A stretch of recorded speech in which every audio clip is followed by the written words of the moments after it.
these days. Starting event. Here we go. Hey, everybody. We are live. Welcome to Winephabet Street. We are so excited to be here today for the letter T. It is so hard to believe that we are in season 2 up to the letter T already. And we have a very special guest here today, Val Caruso, who has her own podcast.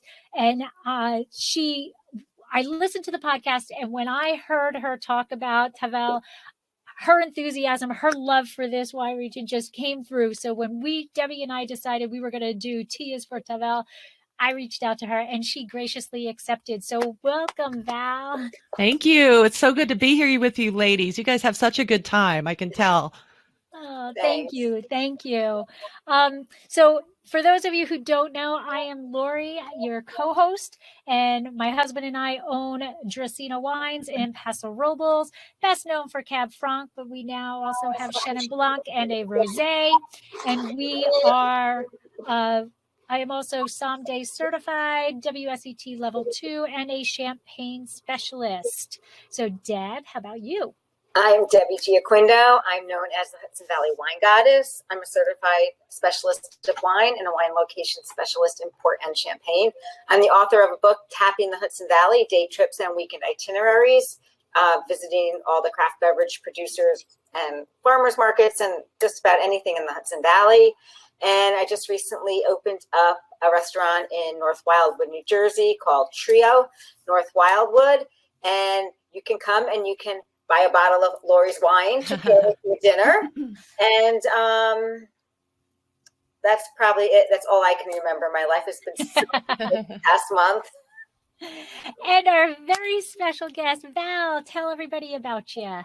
Hey, ladies. Well, first of all, this is great timing. I don't know if you knew I lost my voice for almost 6 months. Oh, no. And I could barely talk, so I'm just now getting it back. I know, it's a long story. But yeah, it's good to be here. It's good to be able to talk again. So I'm sorry, because I can talk again. I'm a wine educator. I am a certified wine educator through the Society of Wine Educators. I have my diploma in wine and spirits and a French wine scholar. And I'm looking at my wall, champagne master level. But honestly, I just love school. That's the only reason I have all that stuff. I love taking tests. I'm a cork dork. And my podcast is Glass in Session, and it is about as dorky as my intro sounded. But I love it. I love it. And I love when you do the bubbles and you go down the rabbit hole, the cork dork rabbit hole. Cork dork alerts. Yeah, love it, love it, love it.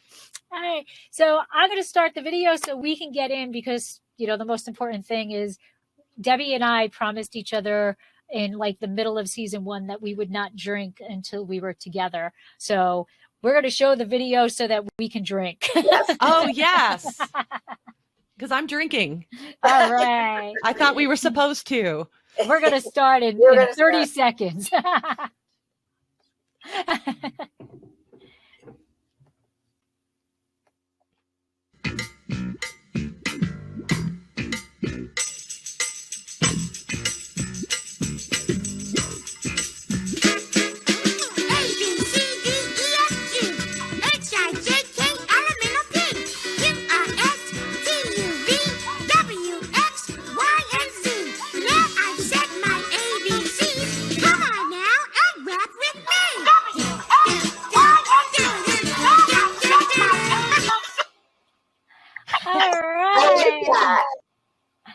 I like that. That's cute. Under 30 seconds, 29.5. There you go. Well, welcome. This day, Winephabet Street, we are T for Tavel. So Debbie and I are drinking Chateau de Acaria. And I'm hoping I'm saying that correctly. Acaria, I'd go with that. I can't pronounce things anyway. Right.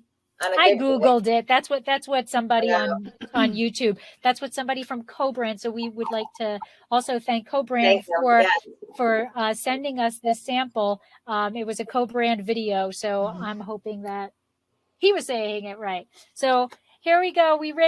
How? No, I don't know. I don't But what I noticed is every time I see it, it is a very dark color. It is very different than our, California rosés who, we're all about the pale salmon color. Mm-hmm. So is this the typical color of Tavel? It can come in a range of colors, but it's known for being dark like that because of the way they make it with the saignée method. So they kind of they use a little bit more skin contact. So instead of like just that free run juice that you might have with the Provence wines, how they're really pale, there's hardly any skin contact at all. But here they kind of let it get all happy, for 36 hours. You don't have that in Provence, do you? No. So yeah, we're talking days of skin contact here. So they let it get all happy before they press it off. And of course, it's mostly Grenache, which has some nice color and structures, kind of like the house, Right. So the thing I like about these rosés is because they're kind of in your face, most of them. And when I talk about a style, I realize every producer has their own thing. So one producer down the street, like I have the Chateau du Ségrier. I don't know if that's I didn't forvo it beforehand, but this guy bought this place from his cousin at Domaine de la Morerie down the road in 1994. Now, I believe this winemaker has since passed on, but they were cousins. And you can see how much lighter this is. This is actually Côte d'Aron, but they do a Tavel also. They do a nice Tavel that's like this color. But, they kind of have the same wine making philosophy there. And it's got a lot of structure to it. It's not a sissy wine. And I don't mean to say other rosés are sissy, but you want a barbecue pork sandwich, I'm going for something like this, something a little dark, a little more tannin, a little more body than, but it's so quaffable that it doesn't even need food. That's the thing. It is a big rosé. So do they all have to age for like 36 months in the bottle? No. Or, I'm sorry, 36 hours. Up do they to. all have to soak up to? Yeah, it's just how normally they just kind of lightly press. Right. This they kind of like it's like a bleeding is what saignée means, the saignée method.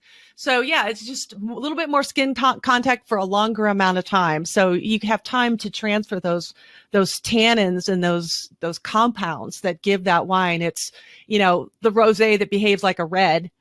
It's very similar to like a Cerasuolo d'Abruzzo. If you've had those from Italy, that's my thing.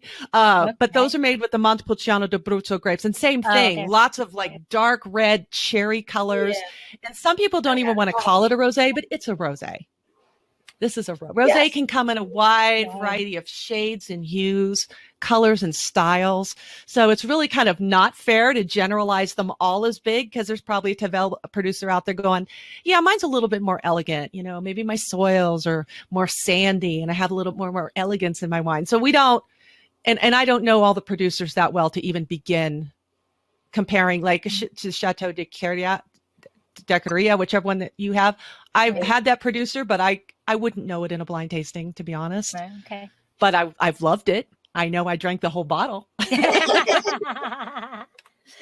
So are there any actual regulations to be Tavel other than having to be produced there? Yes. And what's really funny is I pulled up on my show, I pulled up what they call the cahier de charge. And what that is, every French wine, and this is great for podcasters, anyone doing a presentation or wanting to learn, you pull up what they call the cahier de charge. It's spelled CAHIERDES, CHARGES. You pull that up and it gives you all the regulations on what makes Tavel the Tavel. It's a Southern Rhone cru. And so it only produces rosé wine. So that's one of the first rules in there. They don't make sparkling. They don't make dessert. If to be Tavel, it has to be rosé, and it has to come from a certain region in I'm thinking of the Département du Gard, I think is it. And I thought I saw production facilities in the Vaucluse, but I'm not sure. So it's just a bunch of communes where they tell you where you can make the wine. They tell you the grapes you can use. So there are 9, well, they say 9, but it's more like 15 because they got the different colors of the grapes. So when I talk about Grenache has to be 30 to 60% Grenache. We're talking Grenaches plural. So it says Grenache Noir, Grenache Blanc, Grenache Gris, so the different colors of the Grenaches. But that's mostly what makes up a Tavel wine. And it tells you how the vines have to be pruned. Wow. It tells you at what age they can be, the older vines, like this estate has vines going back to 1925. Chances are they're probably going to be Goblet style. You've seen a little low to the ground, so the wind doesn't mess them up, Right. So, but they have lower yields. They tell you the yields. They tell you the amount of juice. They tell you what can be in the bottle or what the bottle size can be. Like they say, I wrote a couple things down from my podcast, and it's so funny. They tell you what is forbidden. Oh, So let me tell you, and this So is really what's forbidden? Forbidden is, I'm going to tell you in a Forbidden minute. fruit. yeah. The forbidden is, I know there was like rubber mulch. And I can't remember what the French word for rubber mulch is, but that is forbidden. And something called morceau du bois, which I think is wood chips. So no, putting the chips in the wine. You're not allowed to do that. Right. So if you're going to, No, so it's either barrel or Yeah. there's no wood chips. Yeah, and some winemakers do actually age their Tavel. I didn't, and remember, this whole thing's in French.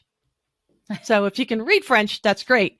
I can read French, but sometimes I read it wrong. So I could be mistranslating all this, and I apologize to your sponsor if I am messing up the Cahiers de Charge. I did read that Tavel wines do. GES. Now you can go ahead and use a translator. Did it go in there? Yes. Okay. Yes. Yeah. So it's what's really cool about the Cahiers de Charge in most of the French appellations is they put history in there too. Very nice. Yeah. All the information you need in a single site.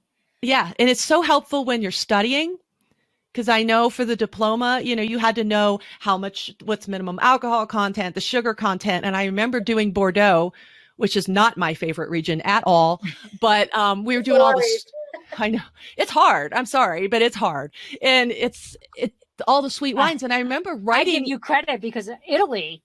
I know you love Italy, and that blows my mind. I can't there's just so many different rules, so many different. Yeah, you could live there for a while, and it gets easier. Okay, so, yeah, that's okay. I'll tell my husband. Okay, but it helps. You've got to know those rules, and that's kind of the basis for learning about any wine. You pull up in Italy. It's a what is their regulation called? I'll think of it later. But yeah, you pull up those regulations, and it tells you exactly, when it was formed as an appellation, all the things you need to know about that wine. Pour a glass, pull it up, run it through a translator, and read it. And it's if you're a cork dork, it's fascinating read. So I have a question. So this is done Saignée, which for those who don't know, Val had said it's a bleed, right? So the other way of making a rosé, for those who do not know, is a direct press, in which you take the fruit is picked to be a rosé. So it gets picked earlier to have the higher acid level, and then you bleed it off. And that's typically how, that's how you can get the lighter colors and things like that. And here in the United States, when you see a dark color like this, it's not 100% true, but that's usually a sign it is a Saignée. And here, a Saignée, you're getting two wines for one, two birds with one, feather or whatever. You're picking it to be the red wine, and then you're just bleeding off the juice. And what that does is give you the rosé wine, but it's giving you an added benefit to your red wine. So the winemakers really are thinking of the red wine in a Saignée method here in the United States. But you're saying Tavel doesn't make red wine. No, that is correct. So they are just doing a Saignée, but kind of it's really a direct press, but it's a Saignée. So yeah. I'm a little confused. Well, it's more of a, normally, like I said, a Saignée wine is a byproduct of the red, just like in Abruzzo. The Cereswallo is a byproduct of Montepulciano d'Abruzzo appellation. But I'm wondering, because I've always thought about this too, and I haven't been there, if all they're making is rosé, what are they doing with all that red juice? I think they probably have they sell it. Because remember, these guys down the road, and even these guys here, Chateau de Segrier that I'm drinking, and Domaine de la Morteray, they're in, I believe they do a Larac. This is actually a Côte de Rhône, but they do make a Tavel. I'm wondering if you can pull grapes in from other regions and just to make it a Vin de France or something like that. So they probably, I would guess they'd sell it. They do a lot of that in California. And then the crazier thing is, Laura, you're a winemaker. You know this. In America, we can blend our red and white grapes to make a rosé. Right. In France, you're not supposed to do that. Well, champagne, except for champagne. Champagne's different. Champagne's different, yes. But hold on. In this particular wine that we have, hold on, I got to find it. You have white grapes. Yes, it's got Picpoul in it.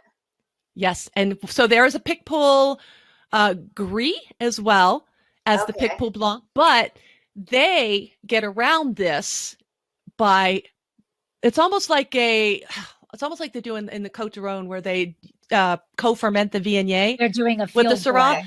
Right. Before fermentation, that's how they get around it. They can put the white grapes in with the red grapes. And so if they do that before fermentation, they can get away with it. Right. And that's how they get around it. Because I actually talked about, I'm like, well, that makes no sense. There are white Grenache in here, and gray, and claret rose, and all that. So that's how they get around that. So they're either co-fermenting or doing a field blend. Right. They're picking all at the same time, but they are picking it to be at a higher bricks level and a lower acid level. They're usually pretty ripe because look at where they are. Yeah. You know, they're in the southern Rhone. So like in the northern Rhone where you got, cooler climate, more granite soils, you're down here, you're close to, you're the very, very southern Rhone cru. I mean, Tavel's like the last one, where there might be one below it, but it's like right there at the bottom. So then you get into Languedoc-Roussillon, which is sunny, hot, and dry, and then you get into Provence. So you're kind of right down there at that intersection almost. And you've got that hot summers. So the grapes do get really, really ripe. And so you've got all those hot, warm climate grapes developing all those tannins and that phenolic goodness.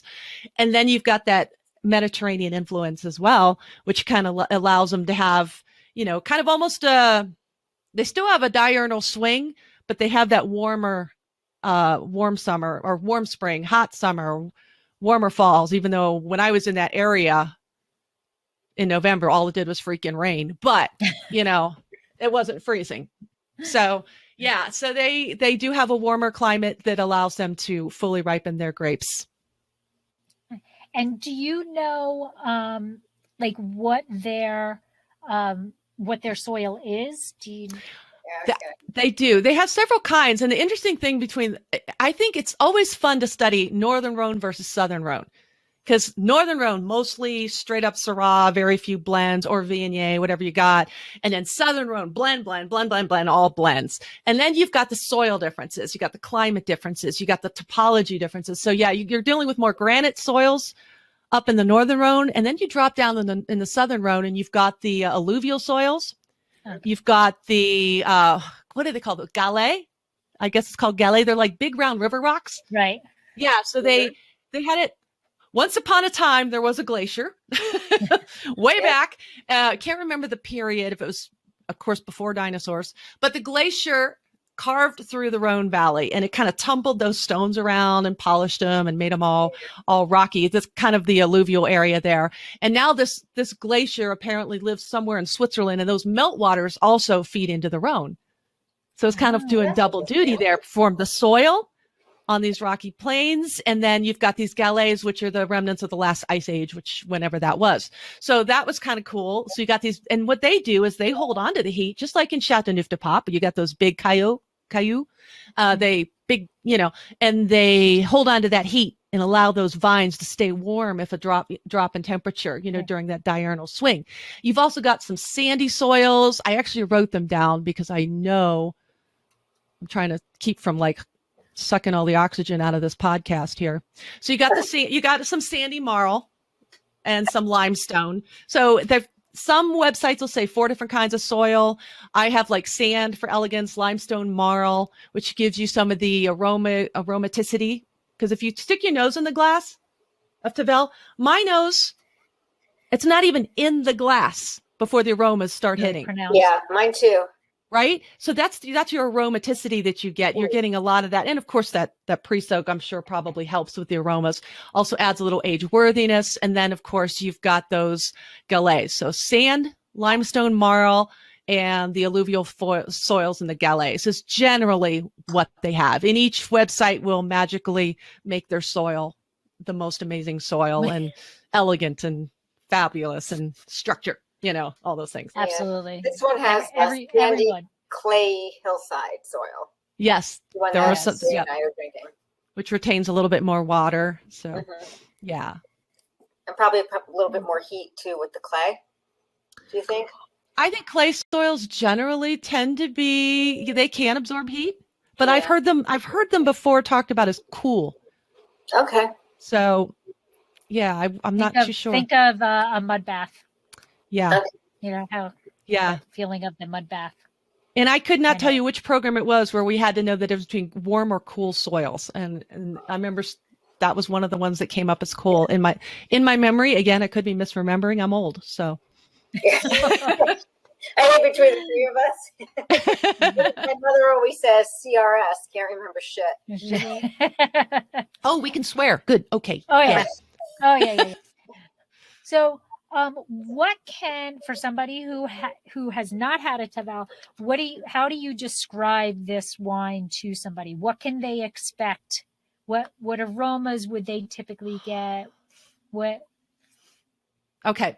So what I did at my wine purveyor, Dirk up in Monument, he was having a big rosé fundraiser. And we had all of these tables and all my friends were there magically because they were supporting the same, event, and it was fun to run into them. And so I was like, oh, from across the room, you can see that's a Tavel over there. What's a Tavel, Val? It's the rosé that behaves like a red. And that's, to put it in wine speak, because if you go, oh, you've got lovely, dark, ripe summer red berry fruits, and you've got, maybe detectable tannins, and they don't care. It's like, you know what? Can I have it with this barbecue pork sandwich? Yes, I can. And so I call it the rosé that has a little bit more structure. You can have it with a little bit more, not just like a meaty dish, but a food with a lot more texture, a lot more elevated flavor. If you've got more elevated aromas, you can go in flavors. You can go more elevated on the food flavors as well, so it doesn't kill the wine. So where a nice little baby powder scented, pink, dainty, love them, but rosé, but you may not want to go there with like a BLT or something. Right. Where I want that salt, and I've got this red fruit. So ripe red fruits are the first thing I always think of. And I think of like red raspberries. I think of red plums. And then sometimes you can get things like almonds. Sometimes you can get cedar, because they've got all that garrigue down there, that brush scrub, got all that lavender. And sometimes in the wines in the south of France, I didn't know that smell until I wandered around Cap d'Agde, for like 3 weeks in a French wine program. And I would wander through down to the beach and I was like, what is that smell? This must be the garrigue that old Mr. Parker was talking about, that all the wine writers talked about, but I didn't know what it was. And it's a scrub, kind of like in South Africa, you've got the, I can't remember what they called it. It's a scrub down there, but it's got a very unique scent to it. And it's the same thing with garrigues. You might get that. It's like white wines and, or I don't like red wines. This is like the happy medium and you chill it. Actually, if people are on the fence about rosé, it's an amazing wine. The wine, I'm really digging the wine that we have. What are you guys picking up in yours? I'm curious because we have different wines here. It's bursting with red fruit, like red raspberries, but on the nose, I got a little orange peel on it. Mm-hmm. I agree. I get the red raspberry, like a red plum type. But I don't know if you noticed me kind of perk up when you said almond, because I get almond in it, but I didn't say orange to myself, but when you said it, Debbie, I'm like, oh, I can see that. But to me, there's orange blossom. Yeah. There's like a this is going to sound bad, but it's not, like an almond paste. You know how like okay, yes. like there is that's something that I can't. There is an aroma coming from this that is something from my childhood. When I lived in New Rochelle, like this is what the vision is in my head, and I can't pinpoint it. I don't know if it's I want to say maybe it's something floral, but I can't pinpoint it. Yeah. I'll dream about it tonight. It's not an esoteric wine at all. You know, when I talked about, like, I was talking about the wines of Sauvignon, and I talked about being cerebral, and they got like everything. And, you know, you just can't say enough to describe a Sauvignon that's got some age on it. But this is like, it's so straightforward. This wine is just like, hi, nice to meet you. You're my new best friend. And you go with almost everything. And I cannot love this wine more in the summer. And now you had mentioned chilling. So, where in terms of, you know, most of our rosés are chilled. Okay.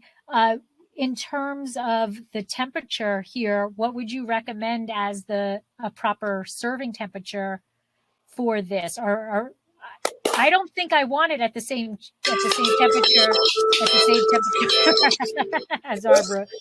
as our Provence style rosés. Yeah, and yours is awesome, by the way. I did drink that whole bottle as well. Thank you. Yes, I loved it. And I love a Cab Franc rosé. We could talk Loire. Oh my God, and their Cab Francs. But I don't like it as cold as a white or as a high acid white, because I even like some of my whites not refrigerator cold. Okay. You know, my whites I like out of the fridge about 20 minutes. In the fridge for 2 hours, out of the fridge for 20 minutes. My rosés probably a little longer. These have been out about 30 minutes before I got on. So I would say somewhere between a full-bodied white, which I don't want refrigerator cold, probably around 55 maybe. Right. And I would serve this around that. You know, I don't want, but when it's really hot out, I do want it a little colder. But generally, you get more flowers and fruit, and you can start picking out all those other little things if it's a little bit warmer. But it's to taste. I think this is one of the few wines that drink it how you like it, and it's not going to disappoint you. Yeah. I just think that because there is tannin in here. Yes. And for those who don't know, you know, not that I ever, and Debbie knows, I never tell anybody what to drink, right? In fact, that's my motto. I'll never tell anybody what to drink, but I'll always share what's in my glass, right? But the thing that drives me crazy is when people put the ice cube in the red wine, and it's not because they're putting an ice cube in the red wine. Drink it however you want. But it's when that same person says, oh, I don't like how drying it is, so I'm going to put an ice in it. I'm going to put an ice cube in it. And colder temperatures increase the tannin effect on your palate. Yes, so that's what drives me crazy is you're contradicting yourself. You know, if you want to drink it with an ice cube, go ahead. But you're saying you don't like the wine because of that drying effect, and you're increasing it by adding the ice cube. Yeah. And this, to me, this has a lot more tannin than you think of when you think rosé. So I definitely, for my palate, would pull it out longer than a typical rosé. Absolutely. You know? So you're going to make one like this, Lori? I don't know. Do it Grenache. You do it Cab Franc. Yeah. Well, our first vintage of Chenin Blanc, so we got a few years before we bring something else out. Yeah, you know, there are some Loire rosés with Cab Franc that do have this kind of color that are just rocking. So you could pull it off. From day one, I have always wanted to make a white Cab Franc. So that will probably be before my rosé Cab Franc. But then again, those two can go hand in hand because then I can do that would probably be a Saignée, rosé to make that white and a rosé, but that's a few years down the road. Right. How big is the AOC of Tavel? Because it's not very big. It's not. It's about 4 square miles. So if we're looking at, hectares, I want to say it's like 900 and something hectares. I actually wrote it down 905 up and down, but it's about 4 square miles of an area. And how much of that, how much rosé under vine? Under vine, I think that is. Oh, that is what's under 905 hectares of vineyards is what they said. Okay. Mm-hmm. So how much do they produce? I mean, because, you can get Tavel. There's a lot of Tavel out there. Under 500,000 bottles a year, I believe. Their yield, I'm looking at their yields here, 34 to 48 hectoliters per hectare. That's about 1268 US gallons, with 1 hectare being about 2.5 acres. So, I think it depends on the grapes as well. But I think when I did my podcast, that was 2 years ago, Lori, I think. And I think back then I said that shows you how much you presented how you love Tavel, because I listened to your podcast as it gets released. Oh, so wow. 2 years later, I'm still remembering how enthusiastic you were. I'll be honest, I had to go back and re-listen because I'm like, what the hell did I say? Because I was talking about Memory Palace and how to learn the regions from north to south. Yes. And the southern Rhone was my basement. So talk about the northern Rhone being my living room, and how we have a sphinx in the living room and all that weirdness. And the red chair is Cornat.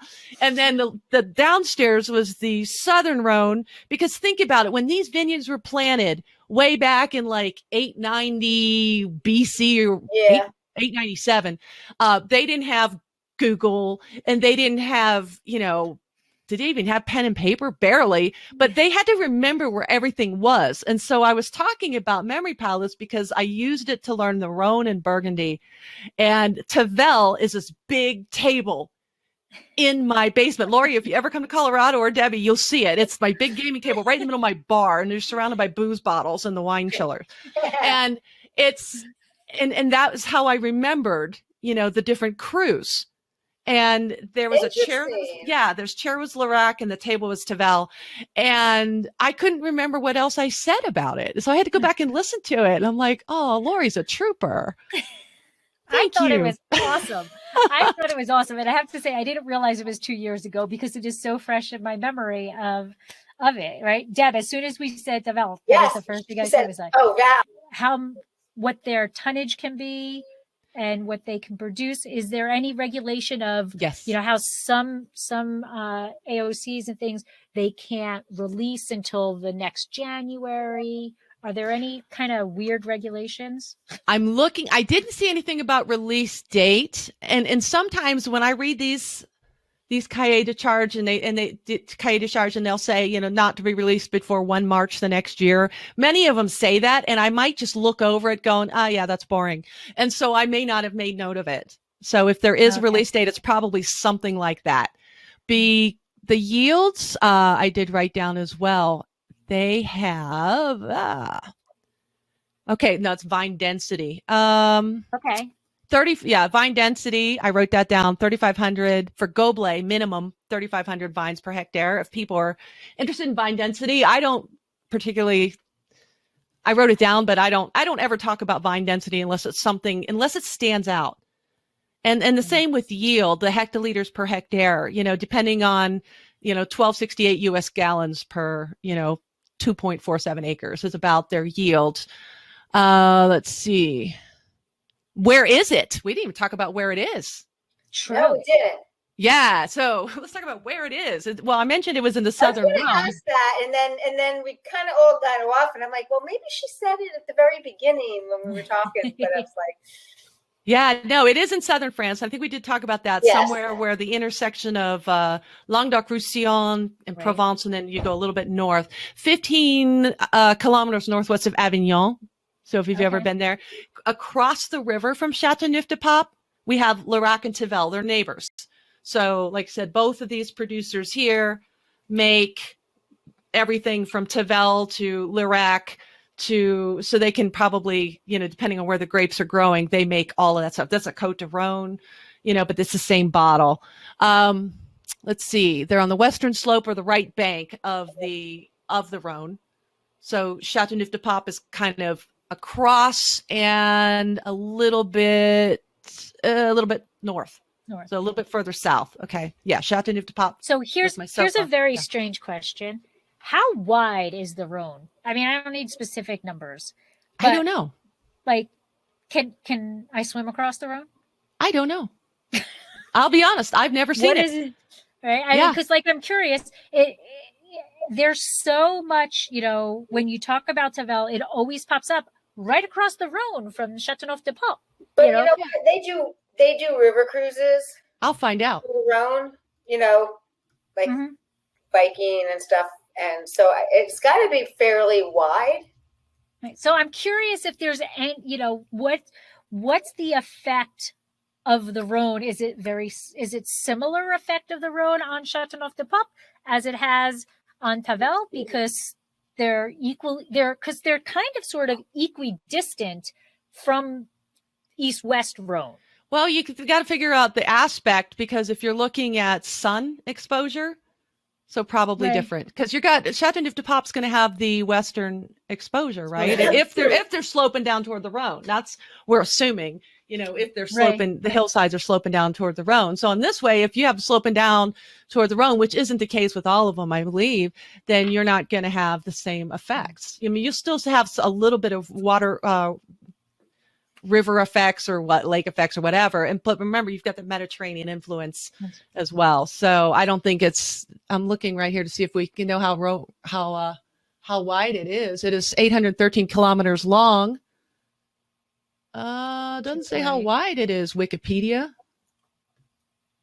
That's a good question. I don't know if you can swim it, but I know, like you said, you do have the, doesn't look that wide at all, because you do have those riverboat cruises. Yeah. Yeah, and I'm just 300 you can swim it. 500 meters wide. Oh, where'd you find that? It's a cake. I don't know. I googled it. Yeah, you could swim Rhone it. River, detailed navigation guide and maps. French waterways. That's not wide at all. That's not wide at all. In which short, steep waves may generate by southerly winds, and 11 diversion canals in which locks are generally located towards the downstream end. Piece of cake. So you could drink your Tavel in the morning, and as the sun sets, swim across it, Lori, and grab yourself a CDP. I know. What a perfect day that is. I know. That's one of those like bucket list places that, I would love to do Northern Rhone and then go down to the Southern Rhone and then hang out in Languedoc-Roussillon for a while, because that's one of my favorite regions. And I just love Southern France. I just love to go to France for a month and just I know.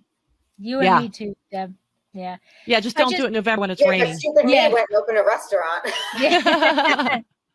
Well, I'm just curious because I find it interesting. I don't know if it's just simply because, Châteauneuf is such a well-known region that it's always used as the focal reference point. Yeah. Yeah, or if, we have the same influence, or we have this or that, I mean, very different grapes, very different styles of wine. Not even. You got almost the same grapes in CDP. Styles.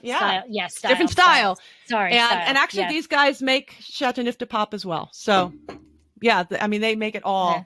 But you still got that Pope connection too. Because there was a Pope that loved him some Tavel so much that I think it was I wrote it down, Prieur de Montezargues. He had it delivered to his home. This was in the 14th century, so it's around the Châteauneuf-du-Pape time. Okay. And it was Pope Innocent the Sixth, and he loved it so much he had it delivered to his home. So I call it one of the first wine clubs, if you think about it. And then I think it's the first wine club. Hey, I love it. Send it to my house, deliver it. I mean, that's what I like. It show up on my doorstep. Then when they moved the papacy back to Rome, they had all this Tavel sent to Rome as well, which went on until I think after the French Revolution. That's dedication. That's a pure love of the wine. Hey, religion and wine are so closely tied. Yes. It's ridiculous. Yeah. Well, shall we go in and talk about our wine, Lori? Chateau d'Aquila. Acarilla. Yes. You got it. You say it. Yes. I'll say the chateau part. You say the rest. Okay.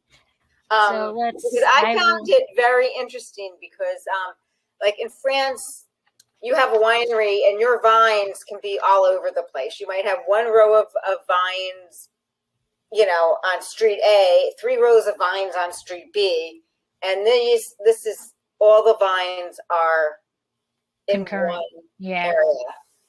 Yeah. And, with the chateau on the same, like what we're used to here, in New York, California, and stuff.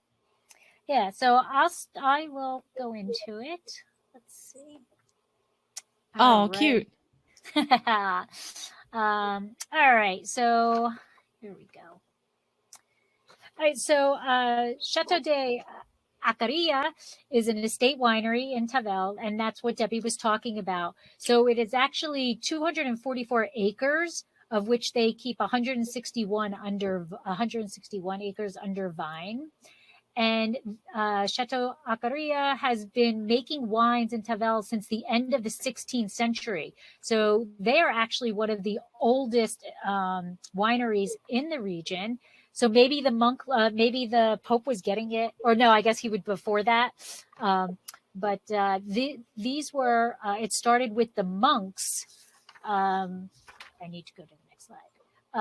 It started with the monks in the Abbey of, and this one I am going to destroy, Villeneuve-les-Avignon.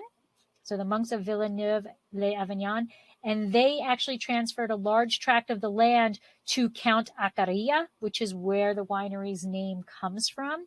And so they planted vines, and these vines have been established for over 400 years. Right? What? Incredible. So Chateau Acaria is actually the largest estate in Tavel. And as Debbie said, it's the one of very, very few who actually have contiguous vineyards, as opposed to having a vineyard, around the region. They produce, and this blows my mind, all of their vineyards, so the 161 vines are actually all sustainably farmed. They have this elaborate weather station in the center of the vineyard to regulate the water intake of the vines so that they only water when absolutely necessary. And in 2014, they were crowned with the high environmental value certification, or Haute Valeur Environnementale. And this certification attests to the compliance throughout the estate that they are environmentally focused, and there are significant thresholds that they must maintain, including biodiversity, pesticide products, fertilization management, and water resources that they must prove that they are doing. And only farms that have reached the third and maximum level are able to display this logo, and they are one of very few who are able to do so. Count Louis Joseph de Acaria built a residence at the beginning of the 1600s, and over the years this has changed hands, over to different owners. But in 1920, I'm going to say Jean. It is Jean, but I'm probably saying John. Yeah. John Olivier purchased it in 1920. And he did replant some of the vines, just those surrounding the 18th century chateau. And today, Chateau Acaria is owned, or now run, by his son-in-law, by Jean Auvalaire's son-in-law, Paul Debez, and his son, Vincent and Bruno. And that is Bruno and Vincent in the picture. Okay, so Vincent is the actual winemaker, and Bruno is in charge of sales and marketing. And together they have updated the facilities so that there is the highest technology to the winemaking, yet still focused in on the old style. And then this is what Val was talking about. Oh gosh, yes, love that. Right? Yeah. Okay. So the grapes are actually hand-picked, and I don't know, Val, is that a requirement in Tavel, or is this something that Chateau Acaria does? It is for the Goblet vines, because as you can imagine, you can't machine pick those. True. But True. Okay. So they are hand-picked. All 161 acres are hand-picked, and they are the sandy slopes of Tavel. The mesoclimate is perfect for Grenache. So that is Chateau de Acaria. So thank you very much for sponsoring, and thank you to Co-Brand to allowing us to try this beautiful wine. And this wine retails for $21.99. A great price too. And you can remember that label because of the diagonal print on the label. That's how I remember that bottle. I can't pronounce it. Miss N. Mise en bouteille. Yeah. Au Chateau. Made and bottled at the Chateau. At the Chateau. Yeah. Yeah. Yes. Very so cool. Val, what is the average price of a Tavel? What can somebody expect if they walk into a store to pay for a bottle? Average. I've got one here. It's about 14 or 15. Okay. I think this one, and I think the Domaine de la Monterey was almost twice that. So I think you can pay anywhere from 15 to 30 something. Depends on the producer and depends on where you get it. So yeah, this one was about 15, I believe. Yeah. So besides the pork, what other foods? What was that? Foods would you suggest pairing with a Tavel rosé? Oh my gosh, Annie's cheddar bunnies. That's like my favorite wine snack. I know, Annie's cheddar bunnies, the little white cracker squares, the white cheddar squares. Oh my God, I haven't had those in like forever. Yeah. All right, so I've never had them at all and don't know what they are. So little cheesy crackers. Ours aren't Annie's. Are they the ones that come in the square thing? Do you take them to school for lunch? Yes. No, not the ones with the peanut butter in them. No, they have cheese in it. Okay. Yeah. These are just made with cheese. They're just little they look like Cheez-Its. Yes. I'm not pushing. I shouldn't be pushing brands that aren't sponsoring you. Also Trader Joe's potato chips around Thanksgiving time. They have the sage Thanksgiving stuffer. Oh my God, sage. Anything with sage would be incredible with this. Yes, absolutely. Today I had it with a pastrami and light Havarti sandwich. Ooh, with Dijon. Wonderful. Anything with Dijon. Absolutely. I think, the thing with when I do presentations or whatever, when I talk about wine, I usually, some of the presentations I do, I have chefs who will pair the different foods, but I pour all 6 wines at once. And I have them all the glasses laid out because I think it's subjective. There are tools for pairing, acid, body, components, texture, flavor, the whole thing. But I've found that it's an experience that some people are, digging on the fried Cornish hens with the English bubbly. And then some people are like, no, I like it with this, Well, everybody's, I go with the motto, everyone's palate's different. Yes. So what I think is good, you might try it and be like, oh my God, no. And that's the thing that what you thought was good 30 years ago. True. It's like, how the heck did I ever drink that with this? One of my pet peeves is like milk chocolate with wine. And I don't know how I'm more of a dark chocolate girl, and I like a little bit of sea salt and tannin if I'm going to put chocolate with a red wine, but I had some Peruvian chocolate the other day because I had Tavel with lunch and it was fine. It was like, okay, and so it's all about, I think, your mood. Absolutely. The season, where you are at the time, what you're doing at the time. There are things that I'll eat and drink in Italy that I don't eat and drink here. Right. It's all subjective. Totally. And I say, try it all.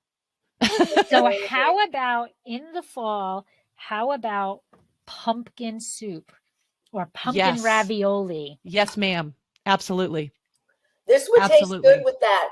Pumpkin ravioli. The complexity and the weight. Yep. Wine. Or butternut squash ravioli. Butternut squash ravioli. Absolutely. Mm-hmm. Well, let's get through the summer first. Yeah. Grilled zucchini right now. We're doing grilled zucchini. That's it. Yes. Yeah, I do. I think I can go with a lot, but the sage is blowing my mind. I think that is the perfect for this wine that Debbie and I have. I agree. A sage concept is perfect. Oh, fried sage leaves on top of prosciutto and prosciutto. Yes, please. Yeah. Yes, please. What about Michael and Karen? What will you guys drink and eat with this? I'm curious. Yeah, and Michael and Karen, are you drinking a Tavel tonight? But what's in your glass, Michael and Karen? And while they're doing that, I guess we should have warned you, Val. We kind of always end with, if you're leaving here and you just want somebody to know 5 facts, because we talk about so much over the hour. Right. Okay. What would be 5 facts that you would say about Tavel? Okay, let's see. Well, of course, it's the only rosé cru in the Southern Rhone, and it's from the Southern Rhone, so it's really the only one in the Rhone. So that's the one. The second one would be, I think it's a very versatile wine, and it's very approachable. I mean, you could say it's subjective. I say it's a fact. I say we could thank a glacier for carving out that valley, for providing the water to the Rhone, and for giving us those beautiful galets. And the fourth fact, I would say it is all the colors of the grapes: the noir, the rose, the gris, the blanc, the main grapes, and then of course the accessory grapes. So I would say it could have, this one has 5 grapes in it, and the last one, I wrote down a quote from Christophe Tasson, and I did end my other podcast with it. I interviewed this guy, and he is fascinating. He's what they call a meilleur ouvrier de France laureate. It's like the best sommelier in France. Okay. Yeah. There's a woman who got it too, who's just Pascal. She's fantastic. She won it 2 years ago. And here's what he says. He was brought up in the Rhone wine and restaurant industry. And I interviewed him like outside of a kitchen in a San Francisco restaurant. And we got the dishes and the noise, and he was loving it. He goes, "No, this is home for me. I'm on my way to work. And we're going to, but with a French accent." And here's what he says for the fifth fact about Tavel. Gorgeous Tavel dresses in 1,000 shades of pink to seduce and captivate the senses. Luminous like no other wine, it inspires the chef, the eater, and the eaten. Wow. And did he just whip that out, or was that? He's a Rhone ambassador as well. So he wrote it somewhere. And so, yeah, they have Inter-Rhone has a course you can go through and do the Rhone ambassador thing. And that is a fascinating course if you have time to do it. It's intense, but I did it and it was a lot of fun. And he is a Rhone ambassador as well. And he said that, and I just thought that pretty much sums it up. It inspires the chef, the eater, and the eaten. It inspires my cheddar bunnies. I like that quote a lot. Yeah, beautiful. I would sum it up with that. That quote pretty much says it all. It's gorgeous and it just satisfies everybody. I do, and I have to agree. I think that this is, I wouldn't classify it as an easy drinking. Okay. Because I think when most people in our area think easy drinking, this is not it. Okay. It's a more of a lighter styled wine. You're in a very hot place too, right? Yes. But this is a beautiful wine that is elegant, complex, and offers so much, variety of what you can pair with it and how you can enjoy it, that it makes it something that you want to have as a staple in your cellar. You do, and at $21.99, it's affordable. Yeah, and I really think it's something that will go with almost everything. Anything you want it to go with, you can make it work. Yes. With a little salt in one hand and a lemon in the other, you can make any food work with any wine, I think. Right. Yeah. It is. It's a beautiful wine. And the reason it does have. I counted how many grapes this has in it. 1, 2, oh yeah. 4, 5. It has 7 grapes in it. Okay. Grenache, Claret, Cinsault, Mourvedre, Syrah, Bourboulon. Yeah, there you go. And Picpoul. Very nice. Okay. So you've got some of those, you don't have any of the accessory grapes. So they got the main grapes that you can have. And then the Calotor Noir, the Carignan Blanc, and the Carignan Noir are actually what they call accessory grapes. I call them accessories to the wine crime, and they can't have any more than 10% of the vineyard. So I'm always looking for a wine that has one of the accessory grapes. This one actually, this one does Carignan 10%. Carignan. So. Oh, I love Carignan. Yeah, it's accessory grape to the crime and this here. One it's 45% Grenache Noir. Yeah, 30 and 60% is your Grenaches by law. Oh, okay. Mm-hmm. Okay. So they have to have that. And then it's 10% of the total of accessory grapes, or 10% of each of the accessory grapes? No more than... No, so the Claret's 20%. 30, I think. No more than 30% of each grape or something like that. But 10% is the vineyard. No more than 10% of vineyard plantings can be the accessory grapes. Oh, wow. Yeah. Wow. No single primary variety may exceed 60% of vineyard plantings either. Oh, wow.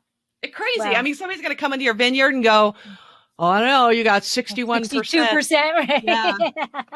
So this is 20% Claret, 15% Cinsault, 8% Mourvedre, 6 Syrah, 4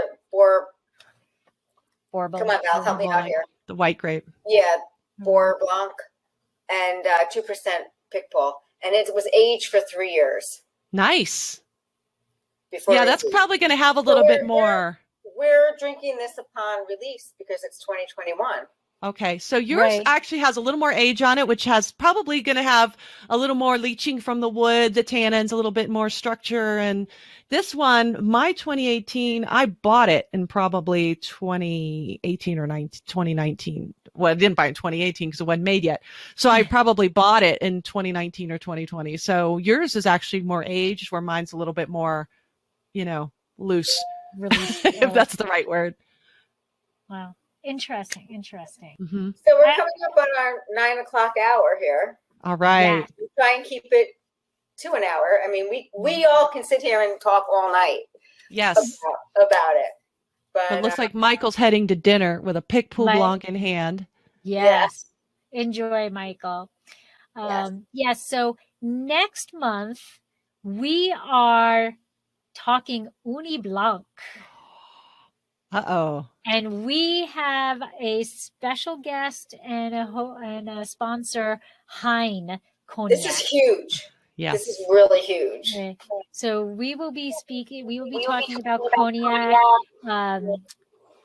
We're talking vintage cognac versus non-vintage cognac. And we will be talking with the head winemaker.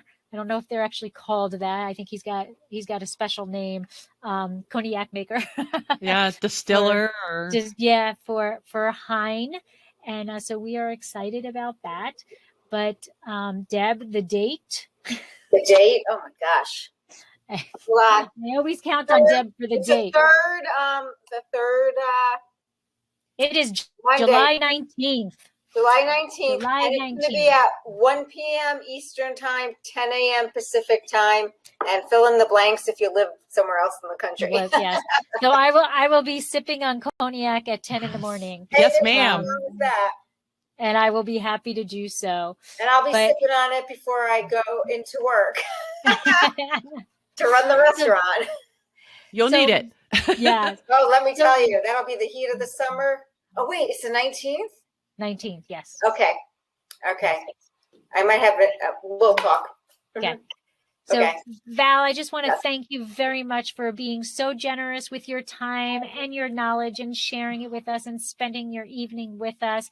It was a pleasure to see you again, even though it was only virtual. I know. It was good to see you, too. I mean, I haven't seen you since, 2017? Yes. The Wine Bloggers Conference. Yeah. But it was, thank you for having me. This was so much fun. I just felt like, wow, this is three gals talking wine. That's right. That's a good time. Thank you so much. It is. Yes. You guys did a great job. Thank you. And Val, if you just want to tell everybody one last time how they can find you on social media and talk about your podcast again. Oh, sure. Yes, I'm Vino with Val on Instagram and Facebook. I'm not on Facebook very much. I am Wine Gal Unboxed on Twitter, and the podcast is called Glass, as in wine glass, Glass in Session, and it's everywhere you get your podcasts. And you can get a hold of me at val@glassinSession.com.